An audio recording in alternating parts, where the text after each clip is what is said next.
Lyon demain, le quart d'heure lyonnais, toute l'actualité chaque matin. Parce que Lyon demain se dessine aujourd'hui, voici l'essentiel de l'actualité en ce jeudi. Nous sommes le 24 mars.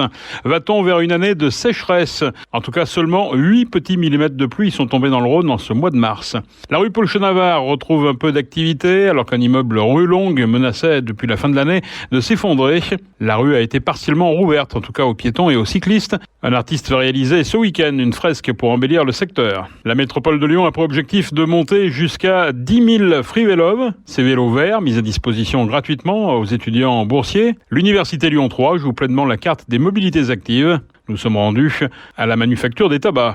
Made in PME, le rendez-vous business de la CPME Auvergne-Rhône-Alpes se tient de 8h à 19h, c'est à Eurexpo. 500 entreprises exposantes et près de 5000 dirigeants de la région sont réunis. Et puis nous parlerons sport à la fin de cette édition avec du football féminin en particulier.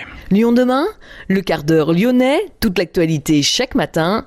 Gérald de Bouchon. Bonjour à tous, bienvenue dans le quart d'heure lyonnais. Va-t-on vers une année de sécheresse ?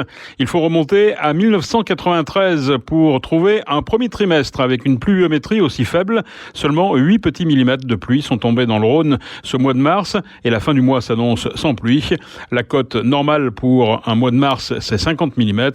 Notez que l'année 2021 avait été heureusement très pluvieuse, notamment les mois de mai et juillet. La situation n'est donc pas encore critique. La rue Paul Chenavard retrouve un peu d'activité. Un immeuble rue Longue menace de s'effondrer depuis novembre dernier et la rue avait dû être fermée. Elle est désormais rouverte aux piétons et aux cyclistes, le bâtiment ayant été consolidé. 3 commerces ont rouvert rue Paul Chenavard. L'épicerie Jacotte qui s'est installée provisoirement place Bellecour grâce à une convention avec la ville de Lyon, mais aussi l'Homme d'Osier et Eagle Story. En revanche, Goudson devra attendre début avril. L'épicerie Jacotte a demandé de pouvoir déployer une terrasse, la rue étant devenue piétonne, sans doute pour de longs mois. L'artiste Barthélémy Lanzini de l'association Superposition va lui réaliser samedi une fresque qui embellira le secteur. Lyon demain, en mode doux. Moi je suis un étudiant, du coup j'habite pas à Lyon de base. Et comme j'ai emménagé à Lyon, j'ai voulu ramener mon vélo pour visiter la ville. Le vélo c'est un bon moyen de se déplacer en vrai je trouve, sans utiliser le métro et les voitures. Et du coup j'ai ramené mon vélo. C'est un vélo, il devait coûter 400 balles et quelques. Je l'ai calé à un endroit, j'ai dit je te réutiliserai quand je pourrai t'utiliser. Il est 13h05, je me prépare, je me dis allez je vais prendre mon vélo et là il est plus là. Du coup maintenant je suis en deuil, j'ai plus de vélo. Coup dur pour Loris, cet étudiant à Lyon 3 s'est fait voler son vélo en arrivant à Lyon. Difficile de sortir quelques centaines d'euros pour le remplacer. Alors Loris est venu découvrir la vingtaine de vélos verts mis à disposition des étudiants par la métropole. Les free vélos ne coûtent rien à leurs jeunes utilisateurs sous certaines conditions.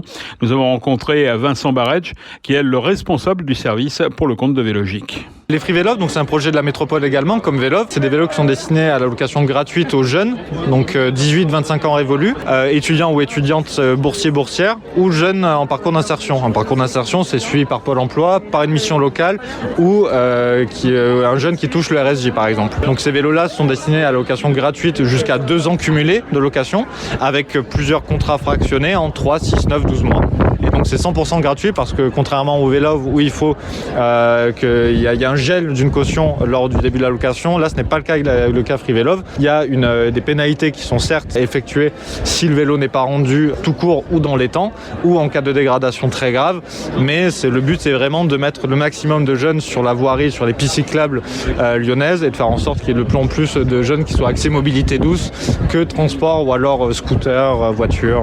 On a bien compris les conditions, comment les obtenir ? Il y a un dossier à faire, comment on fait ? Il y a des critères d'éligibilité, donc comme je l'ai dit déjà les 2 premiers 18-25 ans et soit boursière ou en parcours d'insertion. Il faut également habiter l'une des 59 communes de la métropole. Toutes les réservations se font sur le site Free Vélov. Donc il y a un encart très simple, je m'inscris et à partir de là on va inscrire des pièces justificatives qui sont la carte d'identité, le RIB, le justificatif de domicile. Si on est étudiante, le justificatif de scolarité et de bourse. Et si on est en parcours d'insertion, un justificatif de suivi de parcours d'insertion, attestation Pôle emploi, attestation de mission locale, attestation de revenus solidaires jeunesse. Je suppose que le Free Vélo a plus de succès en centre-ville par rapport aux communes environnantes. Pour le moment oui, parce que les points de retrait sont à Villeurbanne et à Lyon 7e actuellement. Le but sur toute la durée du projet Free Vélo, qui j'espère durera vraiment des années, c'est d'avoir des points de retrait un peu partout dans la métropole. Le projet est né à vraiment commencer commencé le 8 novembre de l'année dernière, 8 novembre 2021. Donc on est déjà au 2e point de retrait. On espère en avoir un autre très prochainement. Donc on va grappiller comme ça et pouvoir aller chercher les jeunes de Quincieux, de Givors, de Saint-Genis, de partout, histoire que tout jeune éligible à ces vélos-là puisse pouvoir rouler, soit pour aller au travail, soit pour chercher du travail, soit pour aller à l'école, ou soit tout simplement pour rouler et se faire plaisir un week-end avec ses amis, quoi. Et pour une durée moyenne qui est de combien finalement ?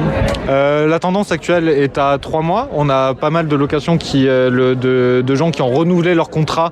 Donc le 8 novembre, on a eu les premiers retours le 8 février. La tendance c'est au renouvellement. Et c'est des renouvellements qui partent sur des durées plus longues que 3 mois. Donc ce qui prouve bien que les jeunes sont assez contents du service et qui disent là je pars avec mon vélo, c'est mon vélo pendant 1 an.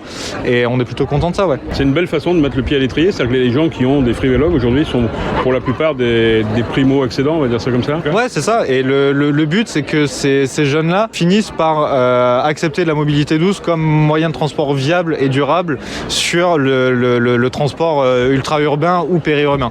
Donc avec les voies lyonnaises qui vont se développer d'ici 2026, on va pouvoir toutes les communes de la métropole pourront relier Lyon par des pistes cyclables sécurisées. Et le but, c'est qu'ils aient un free vélo pendant 2 ans s'ils le souhaitent, et qu'après ces 2 ans, ou alors lorsqu'ils ne sont plus éligibles, qu'ils puissent tout simplement acheter un vélo et faire comme ils faisaient avant, mais avec leur vélo à eux, et que ça rentre un peu plus dans les mœurs, que cette mobilité soit acceptée par tous et toutes. Quel est le risque pour l'étudiant en cas de casse, de vol ? Donc il y a une grille de pénalité qui est sur le site FreeVélov, qui va comprendre essentiellement de la casse de matériel. Donc par exemple si le porte-bagages est cassé, si la roue est cassée, si n'importe quoi est cassé, sur les petits réglages ça va être un peu plus tranquille, mais c'est essentiellement sur la casse, sur la perte ou le vol non justifié. C'est là où le jeune risque de s'exposer aux pénalités qui peuvent aller jusqu'à 150 €. 150 € étant la pénalité maximale qui est la non-restitution du vélo. Ces vélos d'occasion ont été préalablement remis en état. La métropole de Lyon a pour objectif de monter jusqu'à 10 000 free vélos. L'université Lyon 3 joue pleinement la carte des mobilités actives. Gilles Bonnet est le premier vice-président de l'université Jean Moulin. Nous l'avons rencontré sur le site de la Manufacture des Tabacs. Pour 3 raisons. La première de ces 3 raisons, c'est l'engagement de notre université dans la transition écologique, c'est-à-dire des considérations environnementales qui sont au cœur de notre projet d'établissement. Il y a vraiment cette volonté politique de se diriger vers, par exemple, une labellisation développement durable et responsabilité sociétale, avec un cahier des charges qui nous permettra d'avancer dans cette direction. Le deuxième intérêt que nous y avons vu, c'est un intérêt social. Nous avons identifié, évidemment, comme toutes les universités, pendant la crise Covid, des précarités étudiantes. Et ce système de prêt gratuit à des étudiants boursiers répond à une des facettes de ces précarités étudiantes. Et donc ça s'ajoute à tous les dispositifs que nous avons mis en œuvre. Et le troisième intérêt, mais je ne suis pas exhaustif, il y en a certainement d'autres, le troisième intérêt que j'y vois, c'est que ça permet aussi à notre université de dialoguer avec les autres acteurs du territoire. Malgré les apparences, nous sommes dans la Manufacture des Tabacs, c'est un très beau bâtiment qui donne parfois l'impression d'être un peu fermé sur lui-même. Notre université, elle est ouverte sur le territoire. Elle est ouverte à des collaborations avec la ville, avec la région, aujourd'hui en particulier avec la métropole. Et pour nous, c'est important d'avoir ces relations avec ces partenaires et d'en faire bénéficier nos étudiantes, nos étudiants, mais aussi nos personnels, parce que nos actions sociales et environnementales, elles englobent à la fois les personnels et les étudiants pour aller vers une amélioration de ce qu'on aime appeler ici la qualité de vie universitaire. Et je crois que ce prêt de vélo aujourd'hui correspond pleinement à cet objectif. Le vélo, c'est un bon facteur d'intégration pour les étudiants ? C'est un très beau facteur d'intégration, d'échange, de découverte de la ville. Nous, on est une université de centre-ville, mais qui attire à elle des étudiants qui n'habitent pas tous dans l'arrondissement qui nous borde, mais qui viennent d'horizons variés. Et c'est un très bon moyen pour eux aussi de parcourir la ville. Nous avons un campus qui est distribué sur 2 lieux dans Lyon, sur les quais et à la Manufacture des Tabacs. Et parfois, un étudiant peut avoir à se déplacer entre ces 2 campus. Donc c'est aussi l'occasion pour lui d'avoir accès à cette mobilité-là. Gilles Bonnet, premier vice-président de l'université Jean Moulin, Lyon 3, qui met aussi à disposition des étudiants des espaces sécurisés pour les vélos. Le campus de la Manufacture sera aussi desservi à terme par 2 voies lyonnaises vers le centre-ville et vers les autres campus.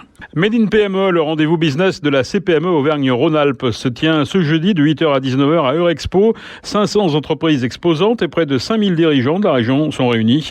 150 workshops seront développés avec des thèmes allant de la cybersécurité à l'intelligence artificielle en passant par le digital ou la transition énergétique.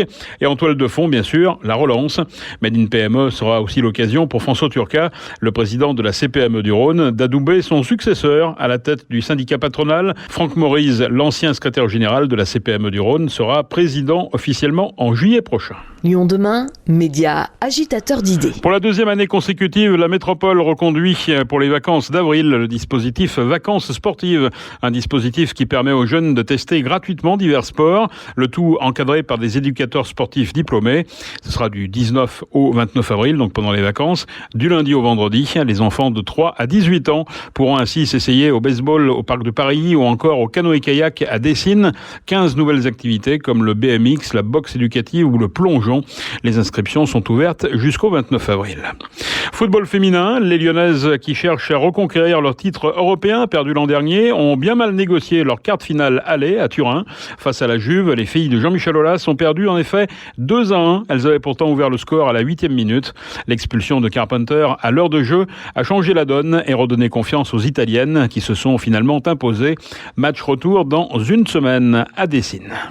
Engouement populaire assuré pour la double confrontation entre West Ham et l'Olympique lyonnais dans le cadre des quarts de finale de la Ligue Europa. Le club londonien a déjà vendu près de 50 000 billets pour la venue de l'Olympique lyonnais lors du match aller au Stade olympique de Londres le 7 avril à 21h.